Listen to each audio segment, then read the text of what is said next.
রাজনৈতিক কর্মকাণ্ড চালানোর অভিযোগে নিষিদ্ধ ঘোষিত সংগঠন বাংলাদেশ ছাত্রলীগের ইডেন মহিলা কলেজ শাখার সভাপতি তামান্না জেসমিন রিভাকে গ্রেপ্তার করেছে ঢাকা মহানগর গোয়েন্দা পুলিশ ডিবি। রবিবার 15 ডিসেম্বর রাতে রাজধানী থেকে তাকে গ্রেফতার করা হয়।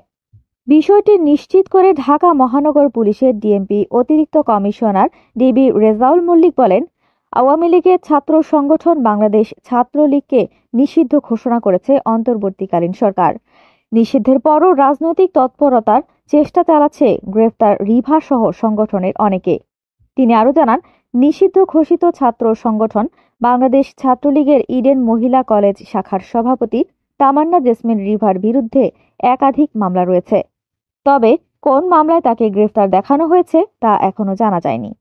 এদিকে নানা সময় বিতর্কিত কর্মকাণ্ডের জন্য আলোচিত রিভা ইডেন কলেজের মার্কেটিং বিভাগের 2009-10 শিক্ষাবর্ষের শিক্ষার্থী ছিলেন।